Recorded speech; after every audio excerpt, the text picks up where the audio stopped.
A main way that co-teaching can benefit the lessons is in classroom management. Because, young school children, uh, they're difficult to control.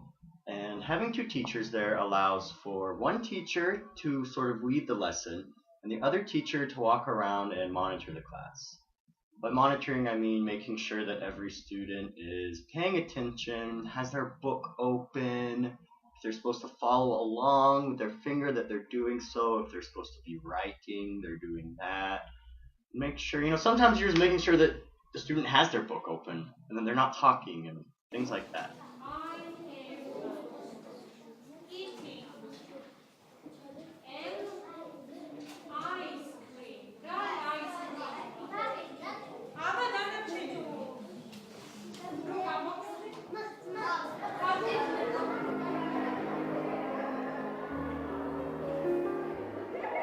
Guys and girls, listen to me.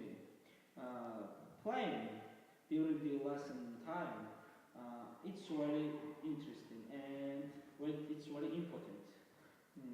Playing during the lesson help us how to understand about understanding. It help us to understand very well. During the lesson, use this in example things. It's very interesting. It's very nice. And what else? What can I about it? So this is an example of a game I like to play at the beginning of each chapter in English World, usually for the younger kids. And it's just a game to help learn the new vocabulary. It's really quite simple. We just put the flashcards up on the board as shown, and we have the kids race to see how quickly they can write each word correctly on the board above a flashcard. And it's great because the kids, they really get into it. They get competitive because I time each kid, and the winner usually gets a prize of either a high five, or sometimes I'll write a smiley face on their hand. And even the kids who don't normally participate or do their homework, they're still very competitive. So they'll still do their best to get the best time, and it's a fun time all around. It's just a good example of a simple game that you can do to spice up your lessons. So here we have pretty much the same game, but this time we're doing it in the first grade, having the kids match the correct color underneath the right color word on the board. And right here we have two students helping each other place the flashcards in the appropriate place, and it's towards the end of the game. And we actually have the wrong colors written on the board for the flashcards. So eventually I'll watch the kids slowly start to realize this, which is quite entertaining for my co-teacher and I. And then later they have to write the correct color on the board.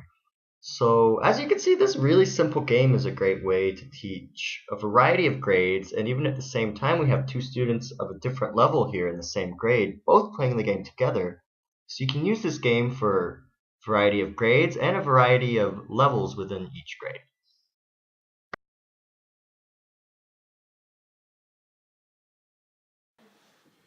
When we co-teach, we share the lesson to our strengths. Cameron is good at pronunciation and creating new activities. I'm better at grammar and explaining difficult concepts as well as translating, obviously. So we teach based on these strengths.